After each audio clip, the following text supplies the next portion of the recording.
Gusto nyo ng beef, mami? Yung sabaw pa lang, panalo na? Po!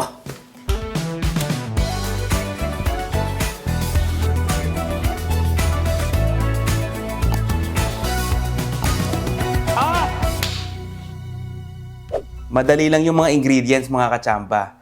Yung ginamit ko dito na karne, beef shank na may bone marrow or yung tinatawag sa atin na bulalo. Pero kahit anong karne ang gamitin nyo, pwede naman. Eh ano pa? Ayoko na kayong paghintayin. At yung mga kasama ko sa bahay gutom na. Tirahin na natin to. Magpainit kayo ng mantika. Kapag mainit na yung mantika, ilagay nyo na tong beef shank.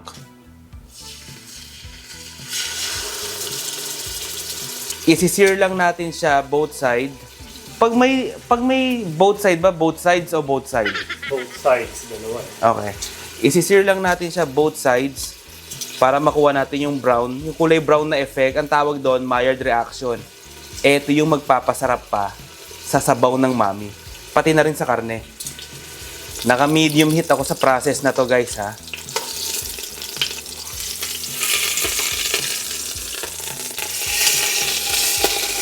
Ayan, no, kapag nag-brown lang siya, balik ta rin yun na. No?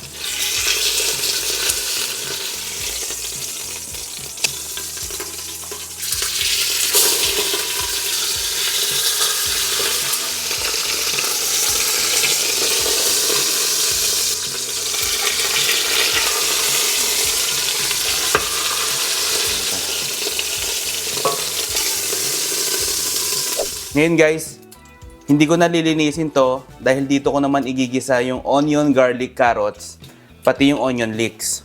Sabay-sabay na to, guys.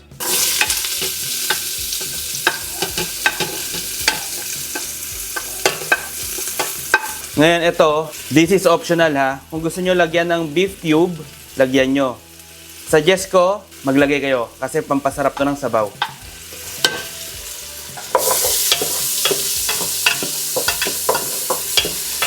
Naka-medium heat pa rin ako dito, guys.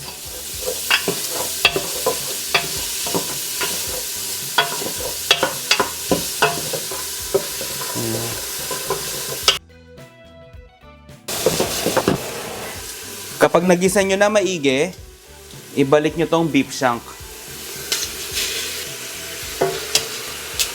Ay! Yan. Then add water.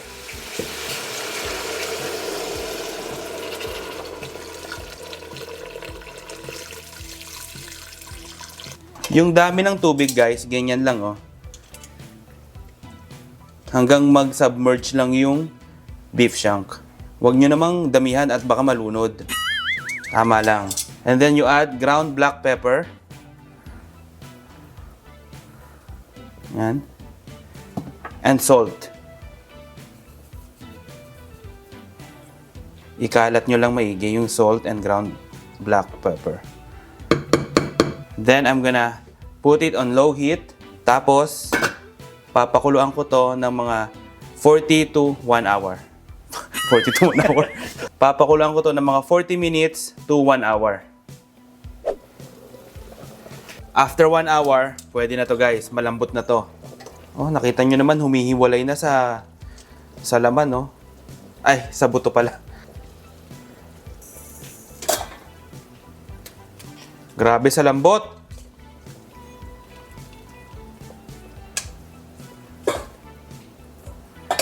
Ngayon, guys, ang gagawin ko dito, isi-save ko to, mamaya ko titimplahan kapag bubuin na natin yung mami. Tabi nyo lang, patayin nyo na yung kalan, tabi nyo, tapos, etong beef shank, hihiwain natin sa maliliit. So, hiwain ko lang to sa maliliit. Kung gaano kaliliit, bahala na kayo. Depende yan. Malalaki na kayo, guys. At kayo naman ang kakain.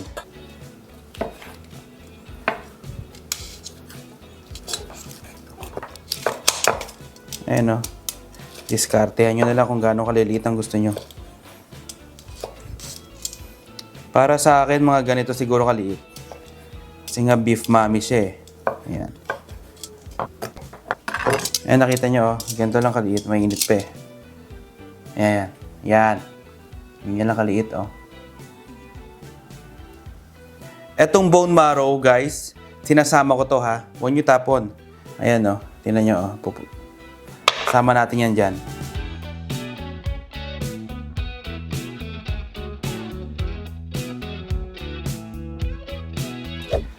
O, tapos na nating hiwain sa maliliit. Ganito ang kinalabasan niya ha. Ngayon, lutuin na natin to. Let's go! Magpainit ulit kayong mantika.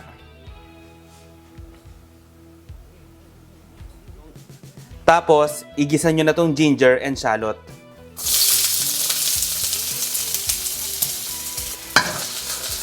Gisahin nyo maigi guys ha.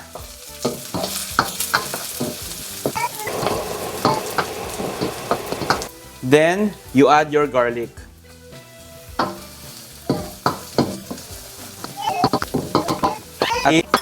Tapos, ilagay nyo na yung beef chunk.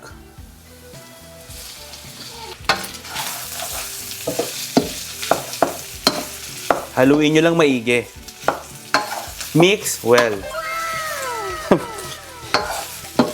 Naka-medium heat nga pala ako dito guys ha. Then, you add your soy sauce.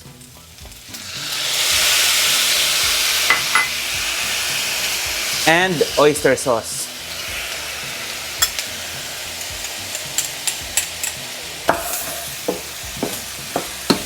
Then you add the brown sugar and red chili flakes. Tapos maglagay pa kayo ng ground black pepper. Halo lang kayo ng halo dito guys. Tapos ilagay nyo yung beef broth. Yung pinagpakuluan natin kanina. Ayan.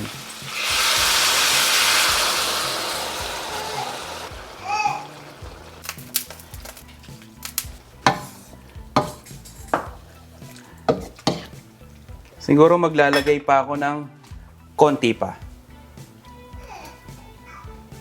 Tapos lulutuin ko pa to ng mga 10 to 15 minutes. So after 15 minutes, siguro pwede na to. Ngayon ang gagawin ko naman, titikman ko kung okay na sa alat. Higop na tayo ng sabaw. Pwede na. Kaya ang gagawin naman natin ngayon, lalagyan natin ng cornstarch slurry. Ngayon, yung cornstarch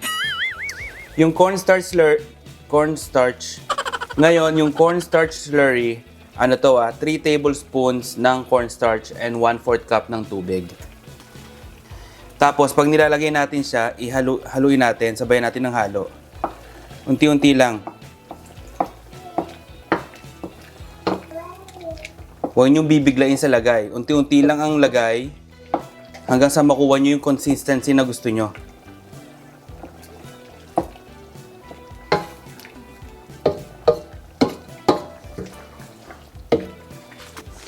Siguro konti pa.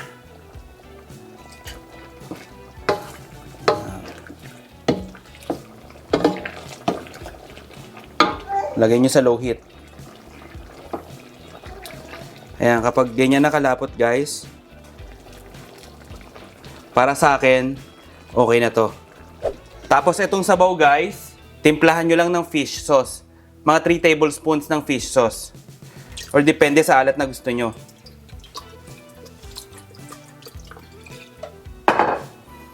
Sasaluin nyo lang sandali. Tara, plating na tayo.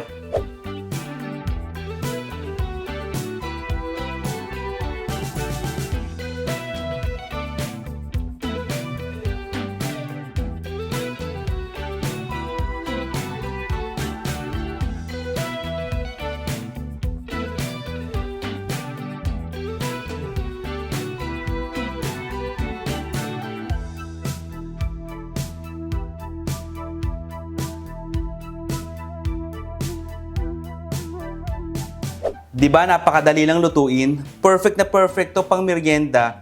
O kaya kapag malamig ang panahon tapos wala ka pang jowa. Tamang-tama to sa'yo. Ngayon, pinipigaan ko to ng kalamansi. Ayun. Sumala pa. Ayan, ganyan. No? Tikman natin yung laman. Oh, ang sarap. Ang sarap.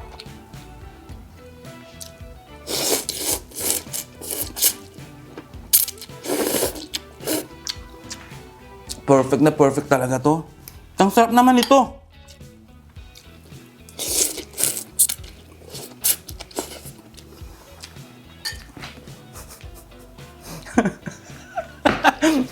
Oo eh. Naiyak ka na. Naiyak na, sarap eh. Napakadali na lutuin. Hindi ako makapaniwala na ganito kasarap to. Nakita nyo naman yung sinama ko guys ha. Dinagdagan ko ng itlog, chili oil, at ng fried garlic, okay?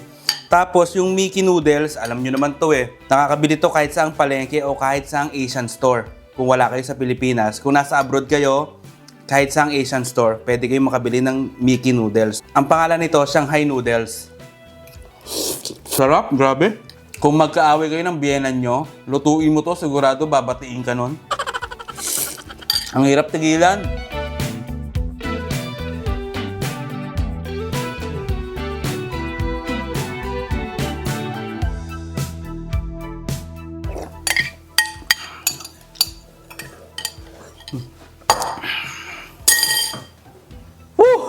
Dang sarap! Ang hirap tigilan, naubos ko. Kung nagustuhan nyo tong video na to, lagi kong sinasabi sa inyo, mag-subscribe na kayo, i-like nyo na din, at syempre i-comment nyo yung mga pagkain na gusto nyong tsambahan natin, ha? Okay, basta lagi nyong tatandaan na ang pagkain, mas sumasarap yan kapag patsamba-tsamba lang. O paano? Next week ulit, kita-kita tayo. Wala na eh. Baya mo na dyan.